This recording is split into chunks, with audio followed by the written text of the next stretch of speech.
Good morning, everyone. To everyone here in the audience at the TAG building today, and to those that are out virtually in their units today and wherever else you may be that are tuned into this event. I want to take an opportunity here today to speak with you about some issues that deeply impact me and deeply impact this organization. My words today are an address to you, and it's not intended today to be a question and answer session. We will follow that back up here in the very near future with a town hall that will allow us to have that dialogue. Today, this is a personal statement from me in regards to issues that I think are critically important to this organization. An organization that you may be a part of in a number of different ways. Certainly it's evident by those that are in uniform, either in the Army or the Air uniform, that you're a member of our armed forces of this great nation. However, this organization is inclusive of a lot of other employees. Our state employees, we have contract employees both on the federal side and on the state side. We have volunteers, we have members that work in other capacities outside of the normal footprint that people look up and think of when they hear of the South Carolina National Guard. So today, I want to talk to you about something that I believe is critically important. It is something that involves the culture of this organization. It involves things that go to the root of why we serve and to the oath that we have taken. It is something that if we do not address and do not address successfully, it will destroy this organization. I often speak of that the strength of this organization in any regard is our people. And we normally refer to that in the sense of having to recruit and retain in terms of that we can maintain the strength that we need to execute our mission. Today, I want to look at that from a different perspective. Because we do know that if we do not recruit and retain the most capable soldiers and airmen and develop them into competent, capable, caring, and professional leaders, that this organization cannot survive. When we have other threats to this organization that impact the people of this organization, then that is a threat that has to be addressed. Now, my comments today are not to any particular race or gender, because the issues I'm going to speak to should affect us all, and we should all be troubled by certain events that have taken place here of recent. So I would ask you to look at this from a holistic perspective, that this is an organizational issue and concern, and it all starts with the individual, and that starts first with me. The disrespecting that we have seen goes to the heart of the organization. It goes to and against the oath, if you are a member of the armed forces, Army or Air, that we all took as part of our becoming a part of this organization. I have here behind me today the senior leadership of the South Carolina National Guard, Army and Air, and of the Military Department of South Carolina, to include our Emergency Management Division, our Youth Challenge Program, and our state operations. These are people that I entrust each and every day to ensure that the business of this organization is done so that we can be a successful organization. And we normally monitor that and follow that by metrics. But metrics cannot measure the issues that we need to address in this organization. It can impact those metrics in a negative way, but we can't measure it as cleanly as we do the things that we normally follow as part of this organization in determining how healthy we are.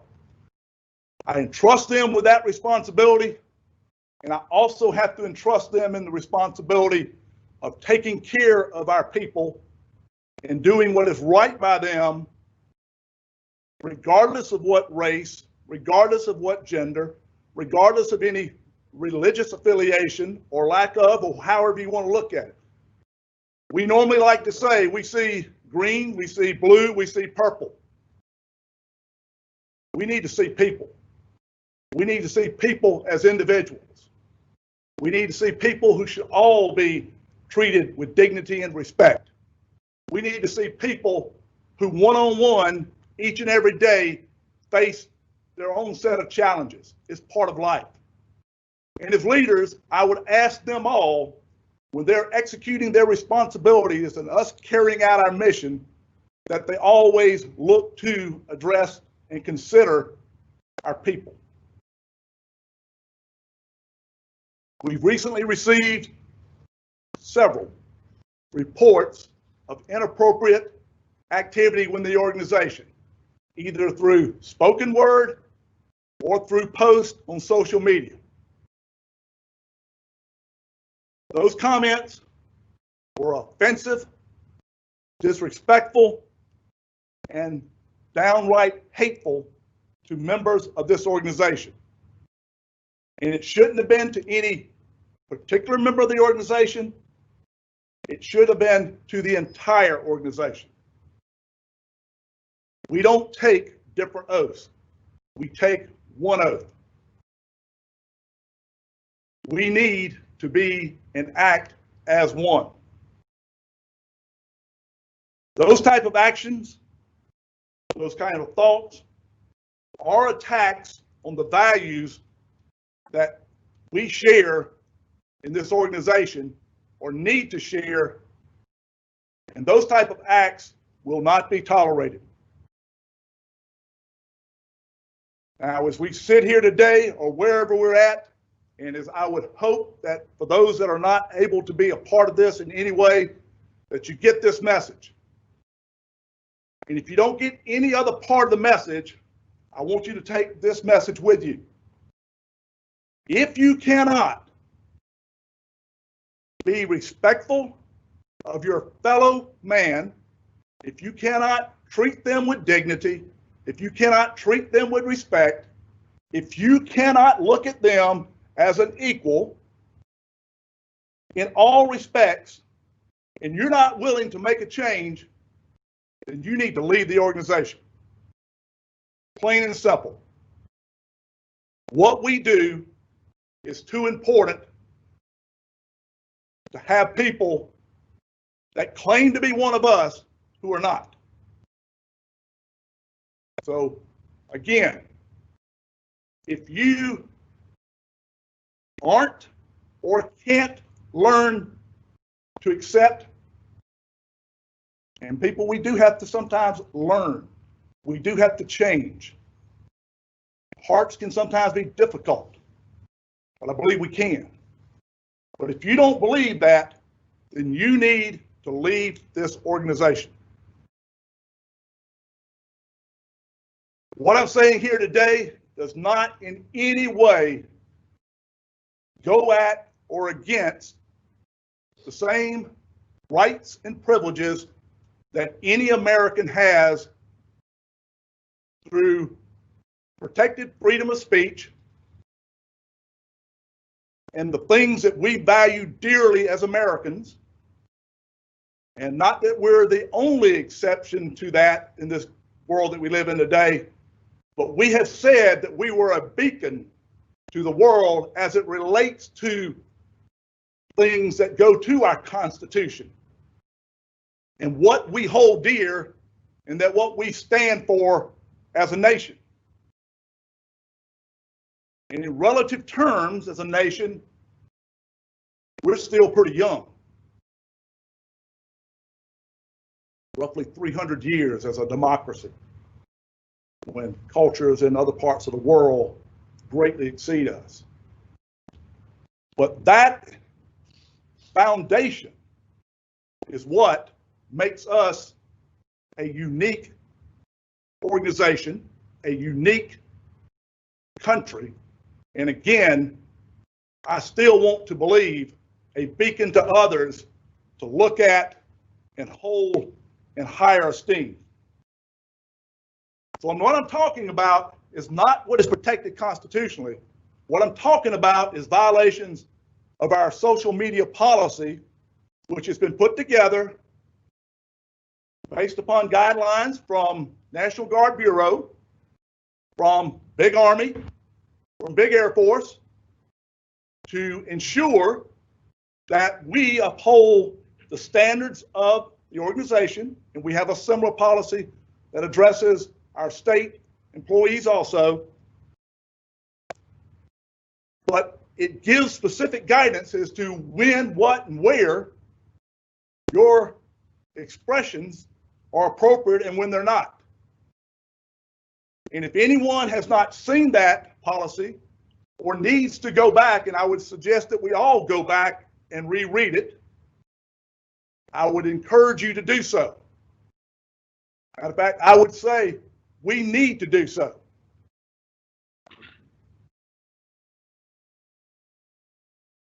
I want to thank those individuals who were willing to stand up and report the incidents that most recently took place in the organization. That is not easy. One of the individuals shared with me he somewhat had regrets of having done so. You don't have any reason to regret what you did. Not only was it the right thing to have done, you were really obligated to have done it. You stand on high ground in taking that kind of position.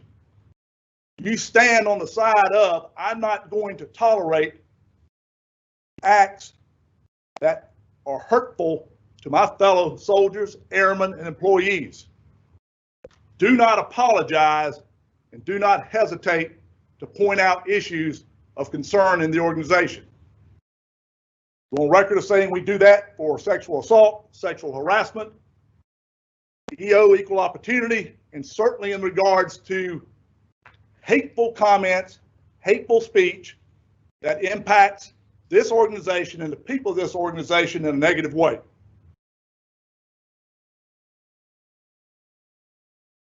The incidents that occurred are being investigated. And for some of you, you understand and know the processes that we work within, but for those that do not, they are very structured processes. They are intended to allow us to thoroughly investigate any matters that an investigation would be appropriate for. It is intended to allow us to obtain the truth in what has been alleged to have taken place. From that, it's incumbent upon us then to take that and put it in what would be the appropriate form of either discipline or however you want to term that. Just because you don't see that work going on doesn't mean it's not happening. It is happening. But it cannot happen unless it's raised up and brought to the attention of the chain of command. And where does that chain of command start? It starts down at least at the company detachment level, but it really gets more to down at the squad, platoon, and on up. As with most situations that we involved in, things that we can handle at the lowest level and handle appropriately, generally the best solution is for it to be done there. Those people see it and know what the issue is. They're the ones that have to live with whatever that issue is. And that's inclusive of everything that we do. But if it's not, or it's not being done properly, then we need to elevate it. And I would encourage you to elevate it through your chain of command, because again, that's how we operate. But if your chain of command fails to do what it's supposed to do and what it's obligated to do, or if you feel your chain of command is already compromised, then there are open door policies, and it should be at every level, certainly at mine, that you can seek recourse at in voicing your concerns. Bottom line, we can't do anything about what we don't know. I don't want this organization to be with an attitude is it isn't going to make any difference, just going to be swept under the rug. Because that happens if it doesn't get reported when I say it.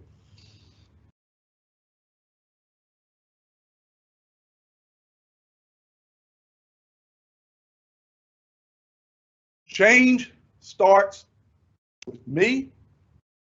Change starts with you, with you, with you, with you, with us.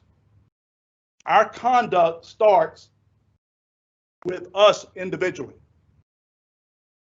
We must do the right thing. And if we don't know what the right thing is, it's incumbent upon our leadership to provide knowledge of what the right thing is. We have to take responsibility for our own actions or inactions. We have to accept responsibility for what we do or what we don't do. And accepting responsibility doesn't always mean it ends there. That is a good start to say, I was wrong. But there are certain events that require additional action to take place. But it does start with us. We are going to move and already have forward with ways to address issues that are currently being brought to the command's attention. General Jones and General Jenkins and others have already started to have small working groups with leadership at various levels within the organization to begin a dialogue as to how do we go about addressing the concerns of the organization as a whole. Folks, change can be difficult, change can be timely, but I am confident that we can make the changes that are necessary to allow this organization to be successful, to allow it to be inclusive. And as I spoke to a young man the other day and he shared, change that will allow me to want to be a part of this organization for the right reasons. That has to happen. We have seen some things already take place. A little over a year ago, a group of our strong junior officers, NCOs, and warrant officers, females of color, decided that they wanted to be proactive in helping create awareness, create a base of knowledge. Knowledge is powerful. That could help them mentor other young females and understand what it takes to succeed in an organization like this. The WIN Group, Women's Initiative Network. We have a representative WIN here today. That's the kind of thing that will allow us to grow as an organization. Let's grab an issue by the horns and let's deal with it. My daddy once told me, I had a load of wood on the back of a truck he'd pulled up in. For whatever reason, he liked the wood stove. And I was home on Christmas leave, and he said, son, I need you to get the wood out of the truck and split it. And I sat there for quite a while talking with him about it. He said, son, you can talk all you want about that wood coming out of the back of that truck and being split, but the talk ain't gonna make it happen. It's gonna take you getting involved. We can talk about it, but we have got to get involved and we've got to be invested. I want to leave on a positive note. Through a lot of turmoil, through a lot of issues that are affecting this nation, starting with COVID now that we're in like day 90 of it, plus or minus, to include the recent events with the social unrest around the nation. This organization, through all of that, has continued to remain mission capable. Through the hard work, dedication, and diligence of personnel across the organization, we have done some things that are quite amazing. Some of our higher operational readiness rates in our aviation, both in Army and Air, have been achieved during this time. We were able to support, through Army Aviation, 2 SC Heart missions that if we hadn't had dedicated people that says, I'm gonna do what's necessary to answer the call, those missions would have gone unanswered. We have put over 500 soldiers and airmen on the ground to support COVID, and they're actively working today to help assisting DHEC at testing sites around the state, in the prison systems, helping to serve food in a number of ways. We're answering the call. We brought up over 500 to help support the social unrest here in South Carolina. We were asked by NGB, by way of the president, to support a deployment to DC. And ladies and gentlemen, I want to say this. I stood and looked in the eyes of a number of young soldiers that were going to go a part of that mission. And I can tell you with no uncertainty in my heart that some were not personally or professionally sure were they doing the right thing. Young soldiers, some of them just recently back from basic and AIT. They did not have the experience in the seasoning of many in this room here today, but they answered the call and did so in a professional way. So through all the adversity and all the challenges, our people continue to persevere and produce. That is a testament to who you are and what you stand for. That is the bedrock that will allow us to address these issues and move forward with it. It won't be easy. It won't be overnight. Usually the good things in life do come with work and with time, but we can get there. I will close on this. Yesterday afternoon, as we have done quite regularly over the last 90 days, met with by phone with the 54 tags, with NGB leadership, with General Lingale, have had the SecDef, General Milley and others on the line from time to time.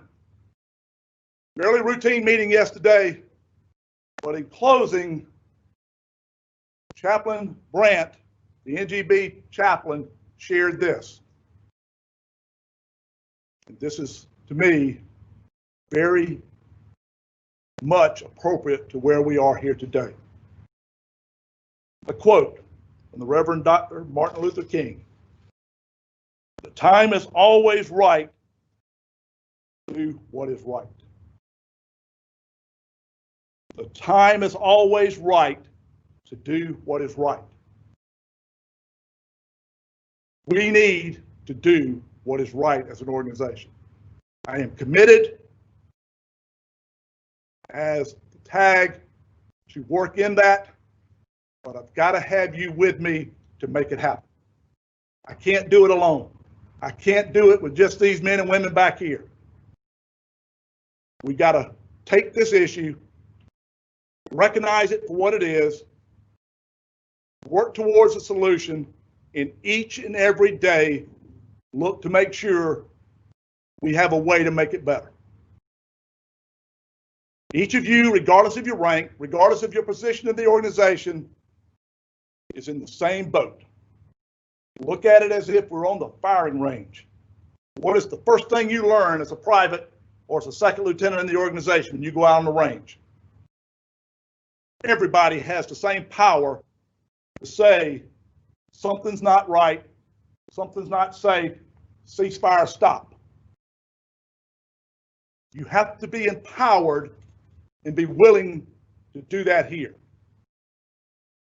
When we don't see it being right we call it what it is, and we get it right. Thank you. Thank your families. I truly consider to be privileged to have the opportunity to wear this uniform. It is a sacred call. It is a sacred responsibility.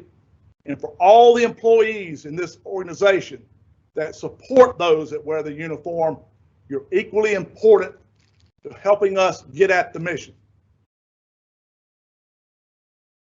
We honor our oath by doing what is right.